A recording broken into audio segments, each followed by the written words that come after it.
way back. Okay, sort of getting there. Any louder and I think it's going to blow up. Okay. So my name is Rosie. I'm the events coordinator here at Readers Books, and I'm so excited that so many people decided, range, schming, whatever. It's a lovely feeling to see everybody out here to, they want it higher. Higher? Okay, let's see. Old people. Okay, how about now? Yeah. Okay. You. Any louder, and I think we're going to do some feedback problems. So, speaking of, if you have anything that makes any noise, any cell phones, any watches, any pagers, any tablets, anything, if you can make sure it's not going to do that during the reading, I'd really appreciate that. Another thing, if you have your cups and little Piemonte hazelnut cups, there's a trash can over by the yellow table where you got your refreshments, and there's one at the counter. I will tell you all that we have good news and bad news. Good news, we're almost sold out, which is also the bad news. We are almost sold out. Great. We could try. So we might not be, but the point is, when the reading's over, Barbara is going to be signing them at the wooden table that's in the middle of the store. So the neat thing about that is the counter's in between, so if you haven't purchased the book, you can do that and then head on over. The tricky part is she has to get from up here to over there without too many congratulations. So speed on through. You've seen me walk. Run. Go on. So I think, one of the treats of being a bookseller is that you're able to experience things you wouldn't be able to necessarily do on your own. I can dream one day I might buy a 400-year-old farmhouse. But it's a way that you can think about the world in a different way and think about possibilities in a different way. I get to give you guys a little bit of a preview and mention that you can really run into the strangest people that you never thought you'd see again in the strangest places. So there's your little preview there.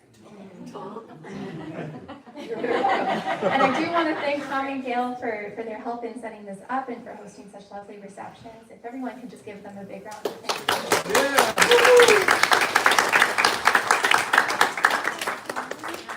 Wherever Gail is. And so I'm going to let Barbara take this away. She's going to give a little reading of the book, and then she and Tom are going to discuss their lives and just the serendipity of it all. So. Oh, there are 3 seats up here if you can't stand. Okay. Tom wants to introduce me first. Is that okay? Or stop a bit first? Sure, either. We have reading. Okay.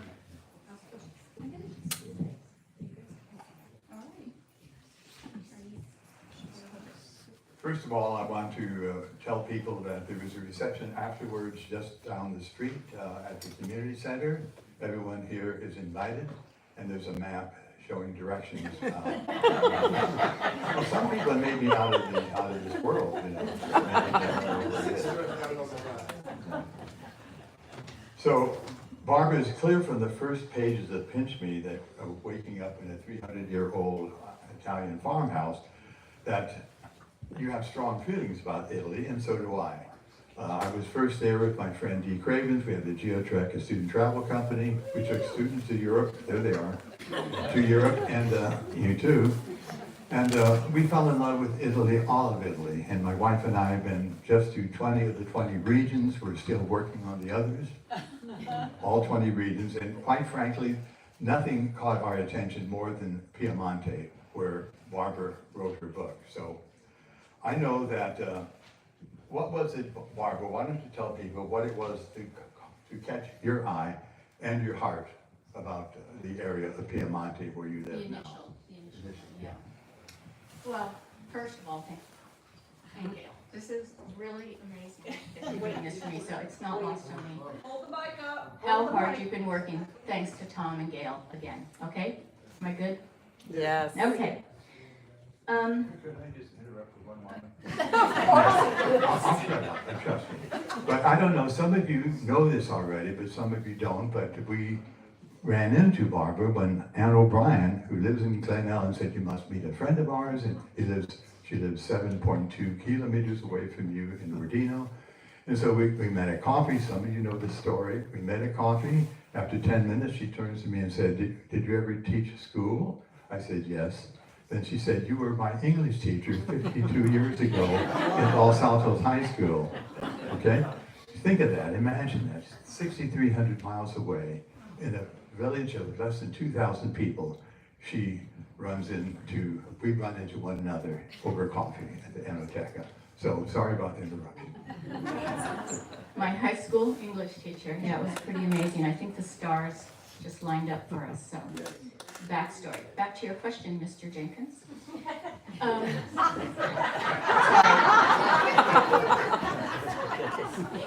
Initially, what really... Your Eminence. Yeah. Initially, the first night was kind of hectic getting there. I wasn't sure where we were. I had booked a hotel based on Karen Brown's recommendation. She does these wonderful travel books. Had never seen it, didn't really know what the region was all about. I thought it was in the Lake District. That's how much I knew. But the night was beautiful. I woke up in the morning and I'm looking out from the kind of coffee room over these beautiful valleys of vineyards and little houses spaced pretty far apart, little tile roofs, a lot of stone, very charming. And something in me was just longing to be in those homes. I was picturing the people waking up and having their cappuccino, looking out, and having this be a normal morning, when I think this is the most incredible morning I've ever witnessed, and I'm breathless. And I just said, I'm longing to be there. It's literally a physical longing. And as the week evolved, that we're having all these moments of experiences, interacting with the locals and having incredible meals, breakfast, lunch, and dinner, and charming wine tasting that lasted 3 hours by the winemaker himself, Silvano Bomita. We were drinking from the wine barrels from a wine thief. So all of this, just one after another, I kept falling deeper and deeper in love.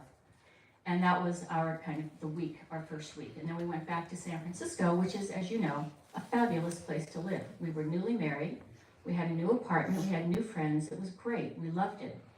But it just wouldn't leave my heart. It was calling to me, truly like falling in love. So we went back 18 months later, fell in love again, found our house and consummated it all, and that was the initial. Yeah. Great. Now, on our travels in Italy, we learned that there are many offers to buy a home for €1 in certain parts of Italy. And I discussed that with my wife. What do you think of that idea? And her response was, do you know a good divorce attorney? I'm not sure what she meant by that, but we didn't discuss it any further.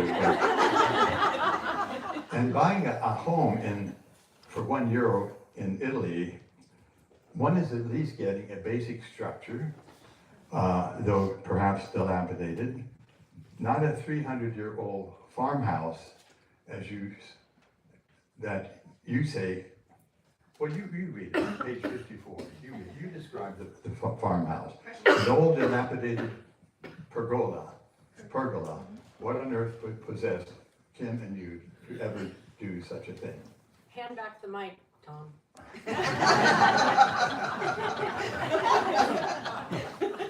Yeah, as we pulled in our very last day in our second week, when we came back 18 months later, and we're seriously looking at properties, thinking, this might really be fun, a nice project, something to do, maybe a place for summers to come visit.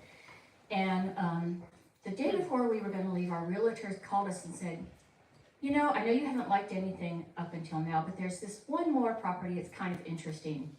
It needs a little work. But why don't you take a look? And Kim says, sure. I'm like, oh, where is it? And he said, Rodino. Now, we wanted to live in Montetore because that was the big city. There were over 2,000 people in that city. Rodino had about 400, and we would have been the youngest people in the town had we moved there. Nonetheless, Kim said, let's take a look.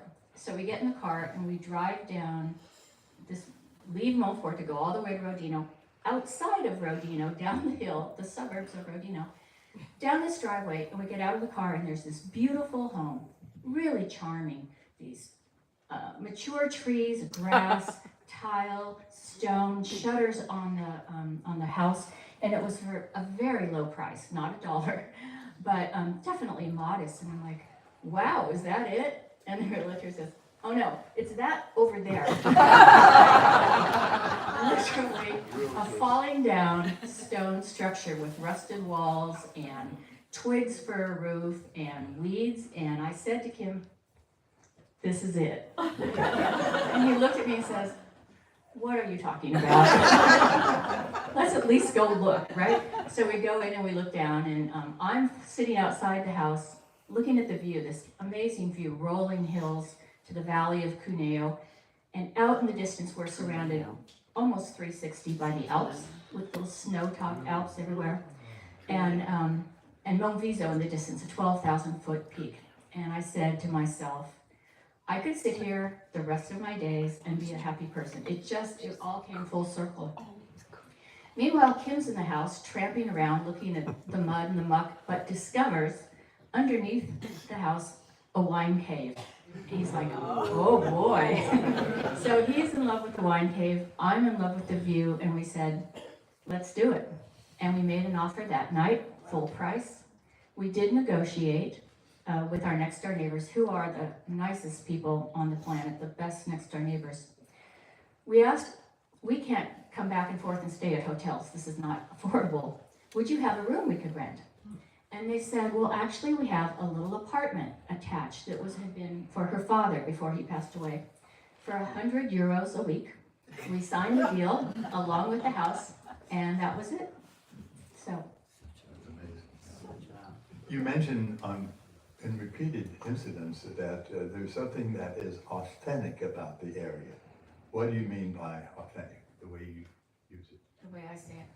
It was our son, Cooper, who first used that word, because we had fallen in love with all kinds of things, the food, the climate, the people, the vistas, just the whole lifestyle there. And our kids and our brothers and sisters-in-law and our whole family were kind of wondering, have they lost their minds completely? So no one had come to visit for like the first year or two. Finally, our son came out with his wife, Allie, Coop and Allie. And Cooper is very smart and very shrewd and kind of just sat quietly for 3 days and didn't say a word. And we're thinking, I hope they like it, who knows? It's not everyone's cup of tea. But on the third day, Kim finally said to him, so, Coop, what do you think? And he goes, I think it's fantastic. It's authentic. It's like Italy, but with no tourists. And there was something about that it's all the things you love about Italy, I think on steroids actually, but it's hidden way up in the boot, way up in the corner. So a lot of people don't go there. Most Americans don't really know necessarily Piemonte. So we felt like we sort of had it to ourselves. And that was Cooper's word, authentic, and I thought it really nailed it. And it's how I feel about it still.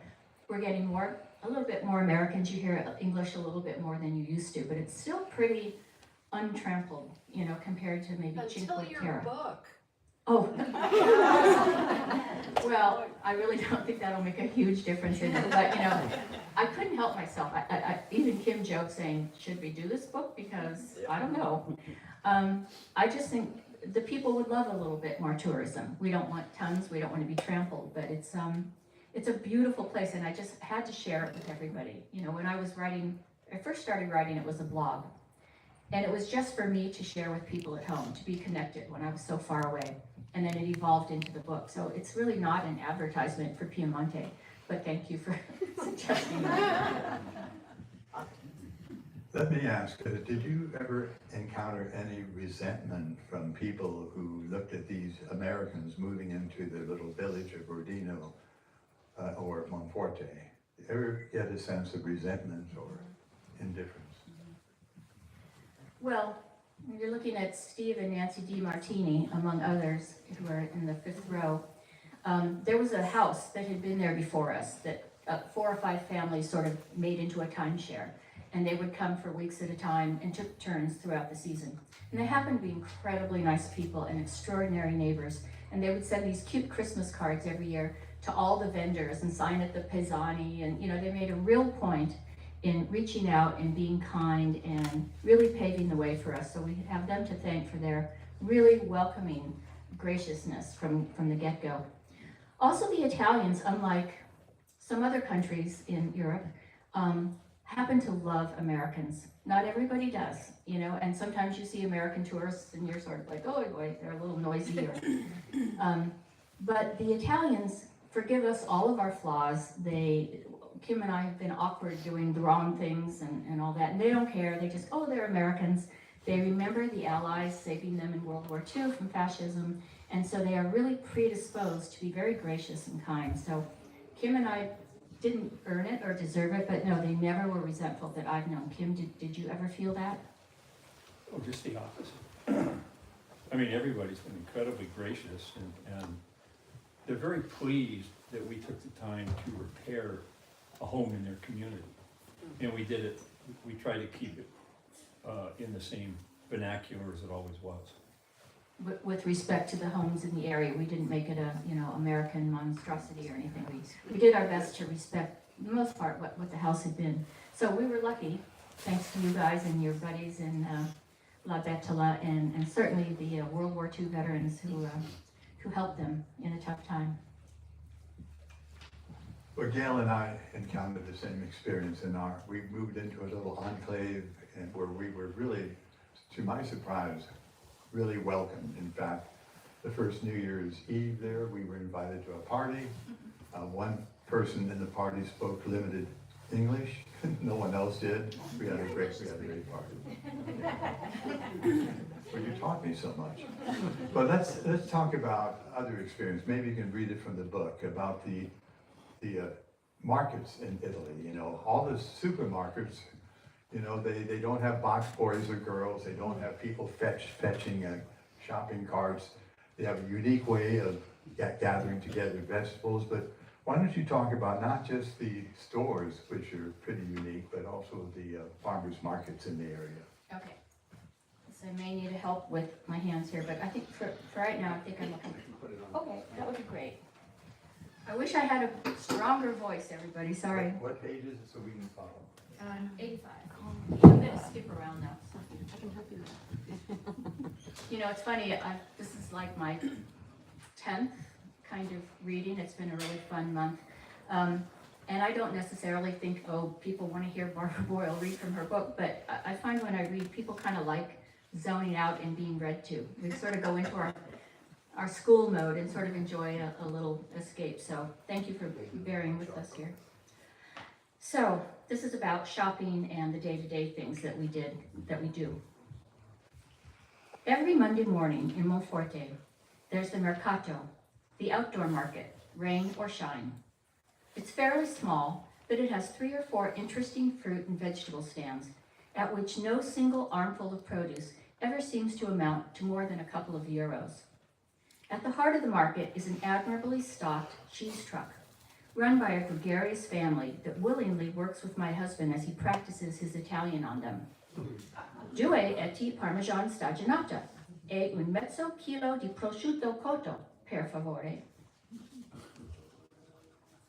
And there's a fish stand where nobody ever buys anything because it's Monday. And everyone knows the fishermen don't fish on Sunday.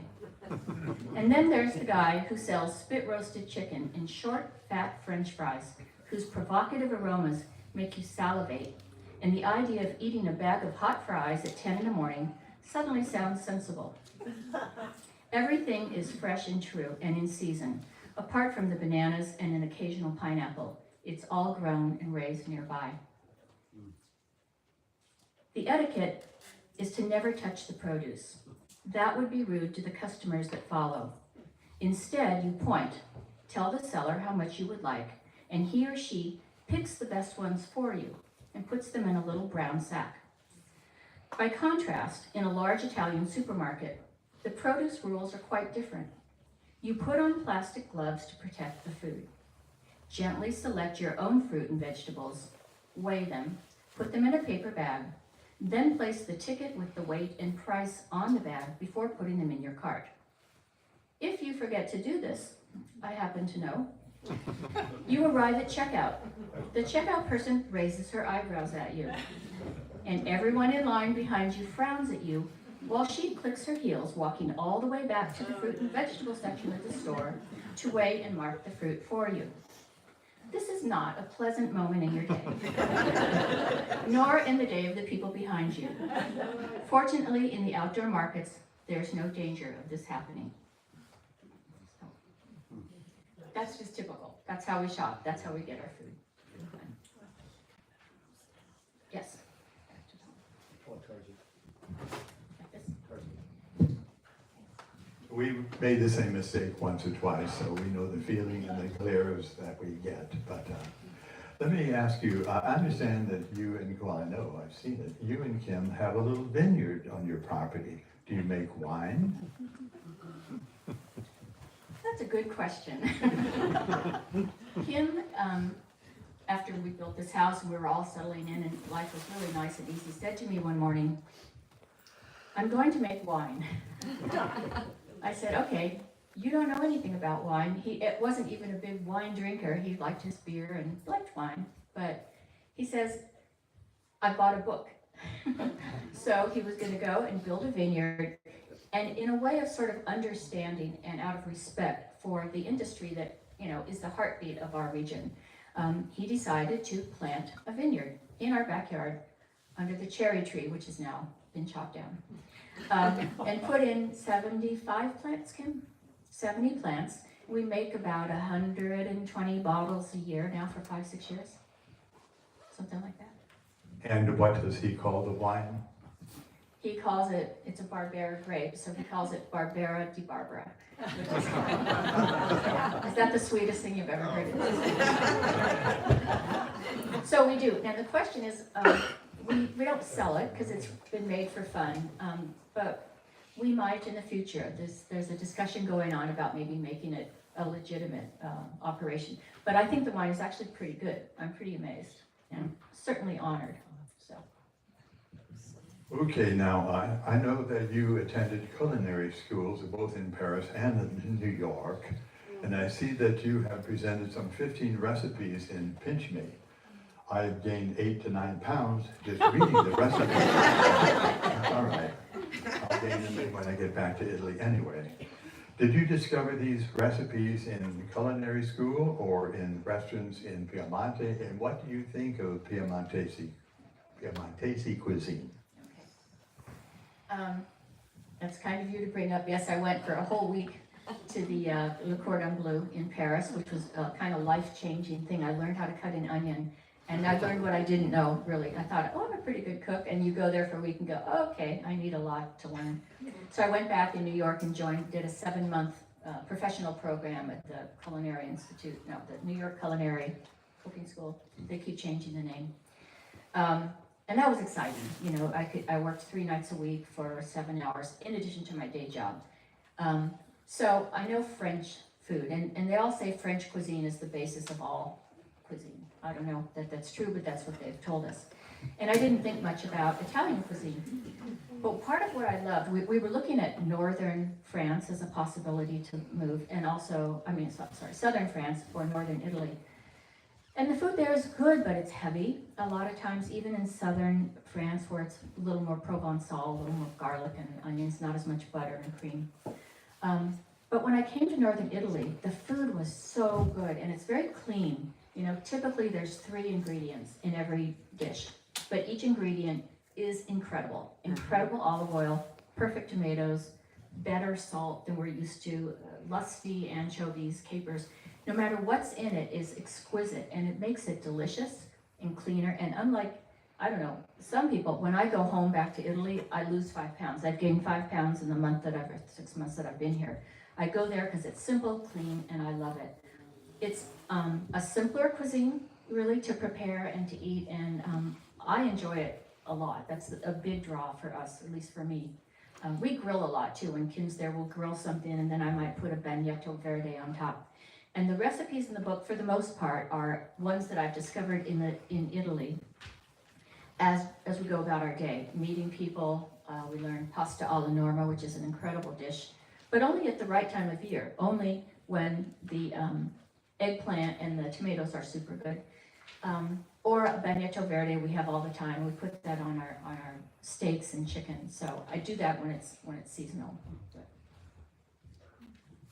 Now, in an area with small populations such as Rodino and Monforte, one would not expect to have many very good restaurants. Is that a valid expectation for that little area of the world? He's setting me up, he knows. It's stunning, and that first week we were there, we kept going night after night to a little place, a fancy place, or whatever. Each meal was like the best you'd ever had, and then the next night, no, this is the best, no, the next night. There was a 1-star about 4 miles from our house that's fancy and lovely and very cool. There's the Da Gemma, which is a kilometer from our house, which is Michelin recognized, even though it's not a star, because it's very homemade, you know, authentic. The Noni's cookbook, Carmen, that you gave me, it's like a Noni, like the grandmother's cuisine, but it's fabulous.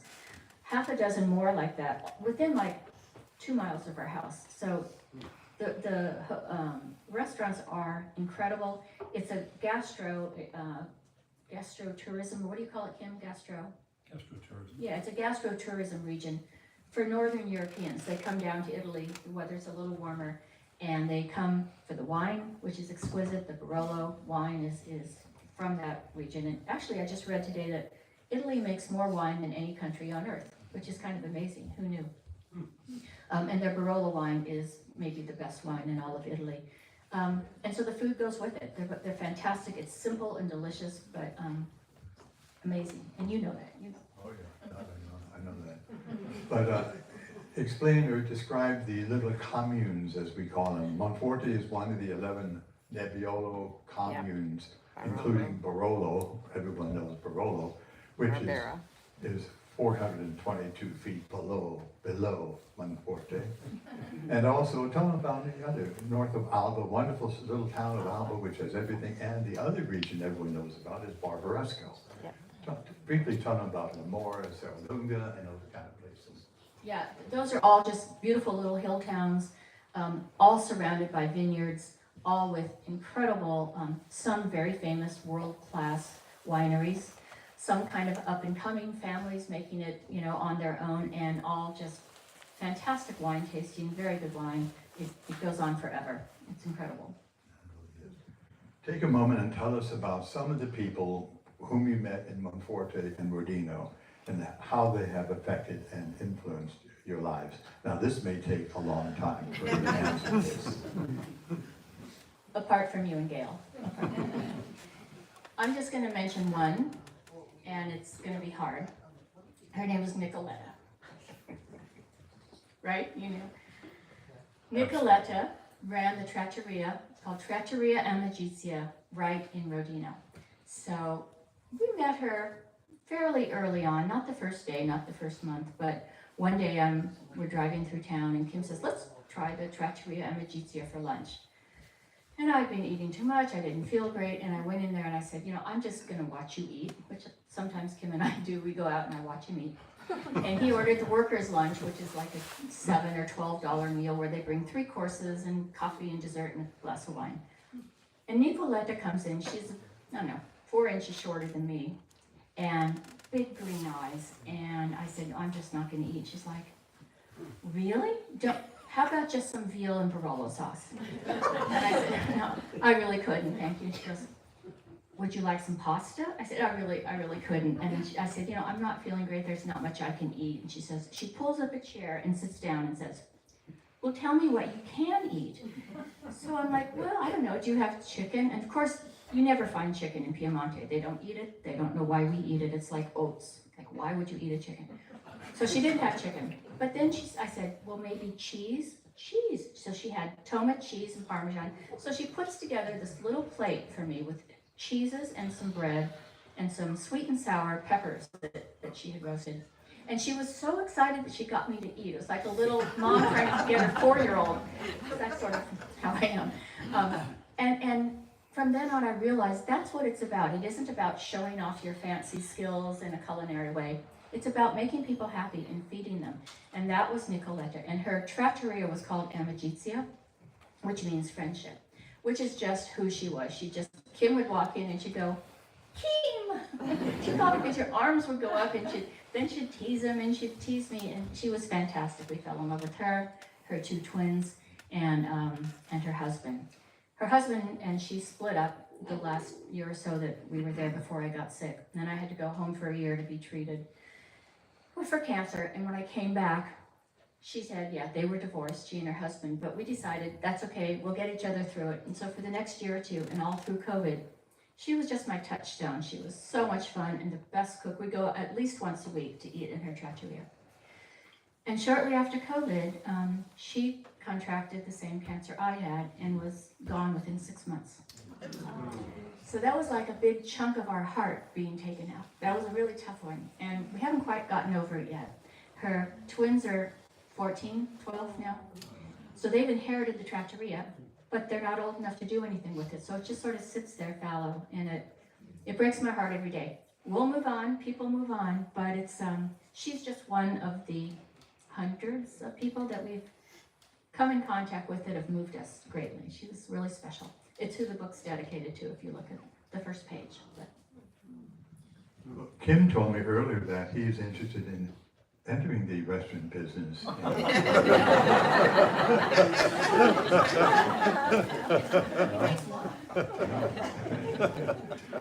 Is there any other passage in Pinch Me that you would like to read that encapsulates your incredible experience in Mondino and Montetore or any other part of Italy? Okay, I won't take you all through this because I've yet to read it in front of anybody I love, which is a lot of people here, and without crying. So I'm not going to read it for you, but it's the last page before I get into the epilogue. And it's just one little paragraph. Here we go, yeah, one little paragraph on page 200. So if you happen to see a book later, you can read that little paragraph and know that I've yet to get through it in one piece. And that is, I think, my favorite paragraph in the book. Oh dear, are you going to read it?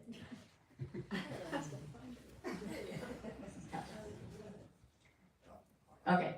I can't find page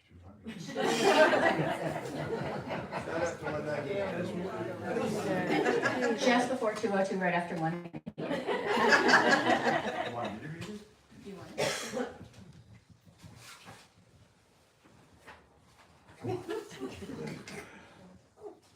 None of us escape this life unscathed or unscarred.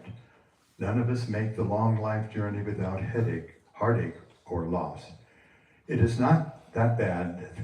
It's not that bad things, hard things don't happen. They will. But what matters, though, is how incredibly the good things calm the sting. What matters is that we set ourselves up to catch the good things in our nets and keep them near. The friendships, the kindness, the tulip that burst through the melting snow to announce the sun, the perfect morsel of food prepared in the simplest way, with care. The love that arrives late, just when any hope of love seems gone. The friendships that spring from nothing but goodwill, and the home that springs from a crumbling, rusted ruin. Sometimes it takes courage to grab the good things when they arrive, and sometimes it just takes luck. I am lucky I live in a town that is made of the stuff of fairy tales.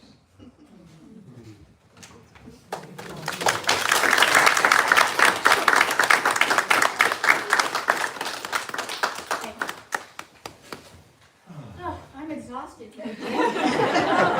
One more question for you. Is there any life in these two little villages, some 4.2 miles, is there any life in these two little villages, some 4.2 miles apart? Or are they simply two sleepy hamlets in the middle of nowhere? Is there any life between Monforte and Rodino? In those towns, those little hamlets. Oh my gosh, you know, there are people flirting and dancing on Wednesdays, there's music, there's The Barolo Bar on one. and the Barolo Bar, Wednesday night they have live music. In the winter when there's no tourists, there's nobody there, Kim and I go there, they have a fire in the fireplace, and they have these really great musicians, Steve Arkley, wherever you are, singing rock and roll, American rock and roll with an Italian accent. And you haven't lived until you've heard it. It's really fun. No, it's lively and happening because people are coming back to keep the wine industry alive. It's thriving. It's a really fun, thriving community. It's great. So, now, questions? There's been a lot of questions. Does anyone have more? Yeah, questions from people. Questions? Yes. Did you speak Italian when you first went there? I knew buongiorno, and I'd heard, I started New Ciao, I'd heard of arrivederci. I didn't know how to use buongiorno because I got out of the car the first evening and met Monica at the hotel and said, buongiorno, and she says, buonasera, Mrs. Boyle. I didn't even get that right, so nothing, pretty much nothing. Yeah. But you learn, you know, we had taken, after that first wonderful week, I started taking a class in Park City. I'd take my books and go to school a couple nights a week and would log on to Duolingo and, you know, picked up words I could. So we picked it up pretty well over it's been 10 years, 10, 15 years now, so we're getting better. Yes. You have to hear this story. There's nothing more difficult. The California bar exam is easier than the Italian driver's license test. The DMV is 84 pages. The book in Italy is 540 pages, all in Italian. The test is in Italian, not English. 30 minutes, 30 questions in 20 minutes. If you miss 4, you fail. If you miss 3, you pass. And she first time she took it, she passed with help.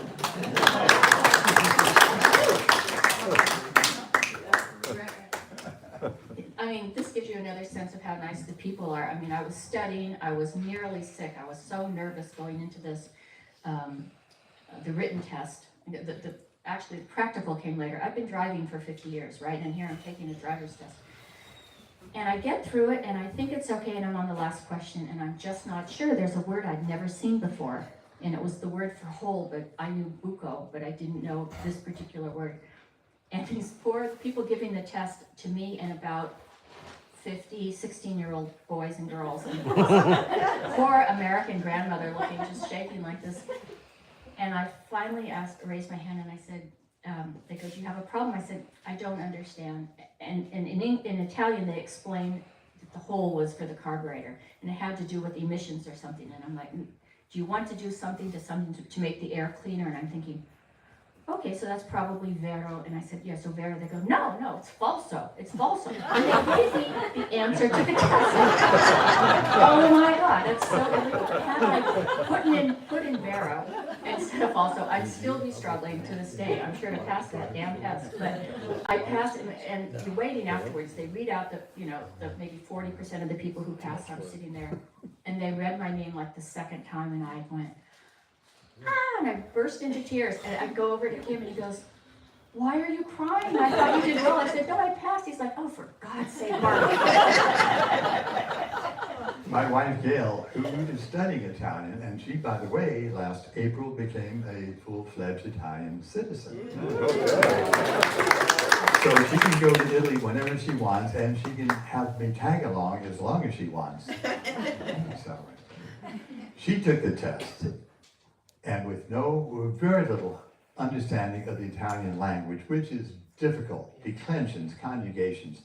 She took the test, she missed 4. One question. One question. Oh, it's a terrible test. You will get it next time. I'm sorry, the vocabulary is insane. Yes, okay. Yes. Can you tell us how long it took to work on the house, and how difficult was it to find your contractors in a foreign country? We got super lucky. Our realtor introduced us to some geometry, which is a kind of a step down from an architect. You don't really need an architect on that home because it is what it's going to be. You're not adding walls or doing anything fancy. And they happen to have a connection with a couple of different builders, stone people, and we had a really fantastic one. So we bid it out to 3 or 4 people, and we were hoping he would have the lowest bid, and he did just a miraculous job with it. And it honestly, from the time we started building, which was in the fall, It took about a year. We moved in March, 18 months later, which is incredible for a home that had no foundation and, I mean, no heating, no windows, no doors, no roof, all of that. So they're very good workers. They work 18 hours a day when they can. Thanks for asking.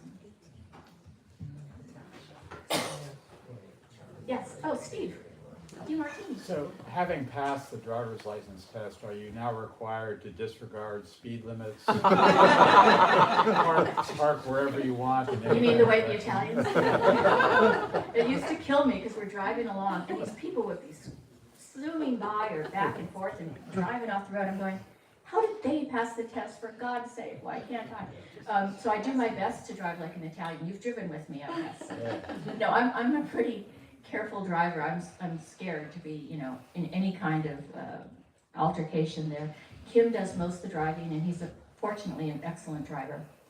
We're trying to get his license maybe, but we sort of keep changing our residency permit, so he maybe kind of has sidewinded it. So, but he's a good driver, so we're good. And if they pull us over, I'll just show them my license, hopefully. It's tricky. Steve. Yeah, I've been reading all your letters, as you know, on Substack, and just wondering if that apartment you stayed in when you first got there is available? We can talk. Actually, their 50-year-old son who has yet to marry or leave the house, has now moved into it. So he'll probably be there for a while. He's very Italian, the Italian prince for now. But no, we have an apartment. We can work it out. Barbara? Yes. Did you get dual citizenship yet, or you had an ERV visa, or how did that all work? We do not have dual citizenship. I think that's pretty complicated.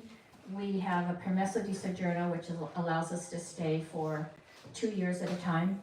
Ironically, I have to go back next Friday, or I'll lose that. So I don't have the same residency here that I do there.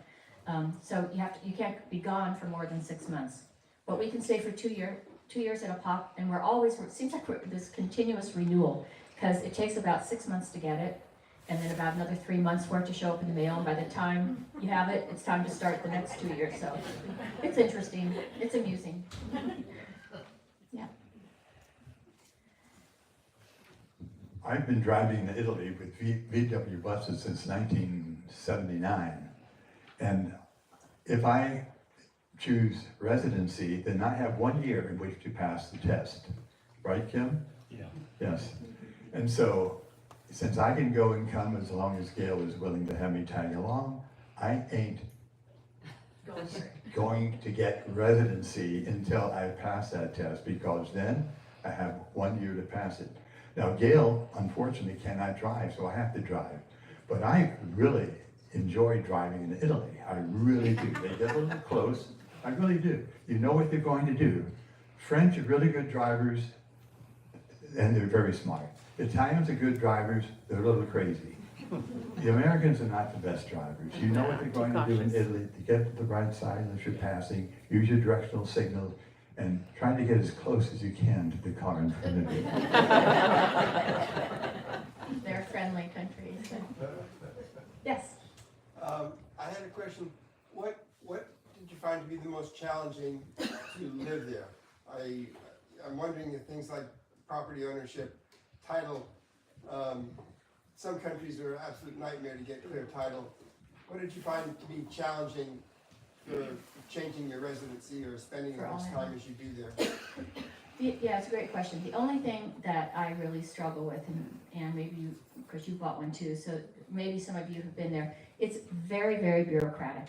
There's a lot of signatures. They seem to not understand that we're in a tech world where you can email, and we have to drive to the police station for every appointment, and you get there on Tuesdays, but it only is on Wednesday, so you get to come back Wednesday, and it's next Wednesday, not this Wednesday. So, and signatures, and just layers of people, and even the Italians say, oh yeah, we're terribly bureaucratic, they know it, so that's frustrating a little bit. But in the end, it works out, and we've always just looked at it as this is an adventure, a chance to learn new vocabulary, permesso di soggiorno, I had no idea what that meant before, but it's your permit to stay there. Things like that can be fun. Yeah. And property ownership, title?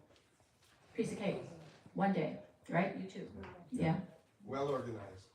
Well, they're happy to have you come. They're kind to us, to Americans. Maybe it would be trickier if we were from some other country, I don't know. But you come in, you like a house, your money is good, they're happy to have you there. Which is nice. It's really nice. Yes, way back. How are the taxes, Taxes, Kim, how much? property taxes and stuff? Property tax is nothing. You pay 300, 400, 500 euros depending on what you have. And you're only taxed there on Italian sourced income, so that if you're not working, and for the most part you can't work there, there's no income tax. 22%. Yeah, if you do get taxed, it's straight up 22% of your gross. There's no deductions for anything. Yeah.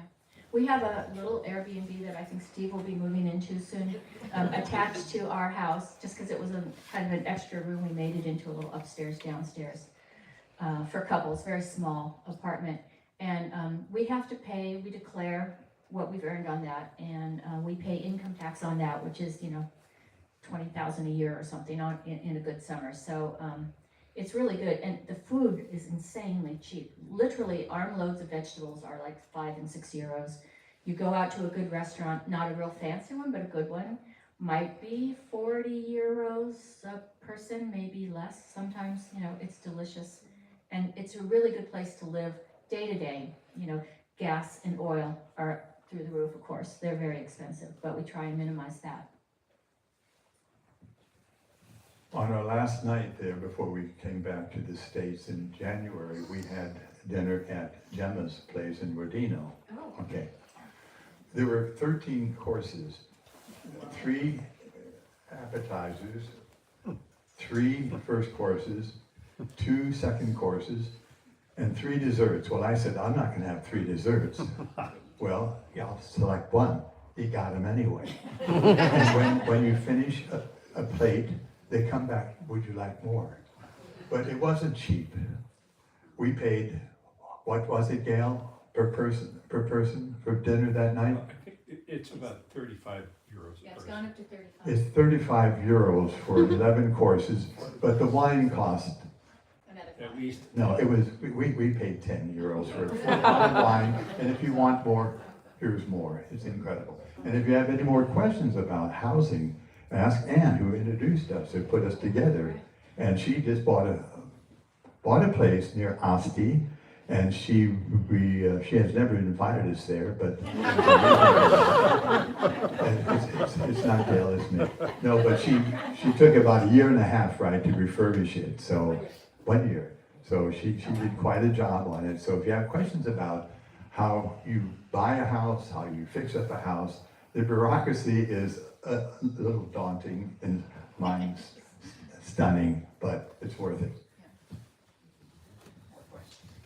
Are there more? If not, I just have to say one more. Okay. Oh, yeah, go ahead. I'm just curious, having renovated quite a few houses, where did you get all the stuff that goes in the house, the appliances, the bathroom facilities, all your hardware, light fixtures? Where do you go to look at it? Where do you go to order it? And how does it get there when you're...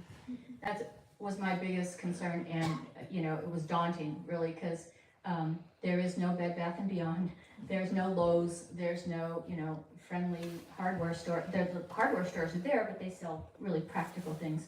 So Kim and I would usually venture forth 40 minutes to an hour to look at the door manufacturing people. And we'd get a tour of the plant and have coffee and meet everybody, and then we'd go to another door factory. We went to 5 or 6 door factories, half a dozen window places, and you just go and trek through it.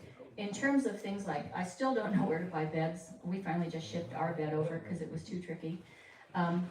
There's starting to be, I guess if you go to Milan, there probably are some nice stores for furniture, but we just sourced it locally. There's one furniture store, Trade D, that we go to, about 40 minutes away. But it was challenging. You know, I said I would kill for a Bed Bath & Beyond, just to go pick up cute towels, you know, not easy, but you find it. And after we were there 5 years or so, Amazon finally arrived, so we were able to get things through Amazon. But that took a while to get there. So, Okay, let me just say again how amazing it is that Tom and Gail are doing this for me. I'm still not sure why. But he was an incredible English teacher, and I have you to thank for that. And very, very thoughtful. I feel a little bit like I'm on Oprah, and you have your book and they go, and we have your high school English teacher.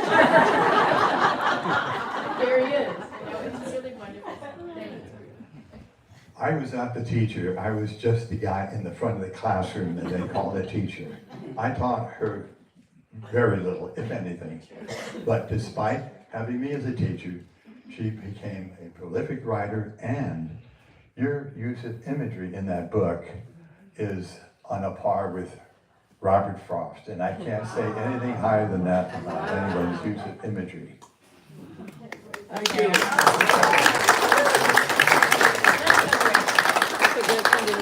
Gail and Tom have been cooking for the last month, as best I can tell, and have done a fantastic feast. 6 months, 3 months. So that's all waiting for us. I'm going to sign some books in the meantime. I can't thank Rosie enough for this fabulous bookstore. This is one of those bookstores you dream about. It's, you know, it's a really like, what was that? You've Got Mail, that one? Is that the one, that bookstore that was so amazing? So enjoy her bookstore if you want to look around at stuff for your kids. And Kim, maybe we should go down and get some more books and just have them available in case they run out here. We always have them in the car. Thank you all so much for coming. I know it's a cold and rainy night.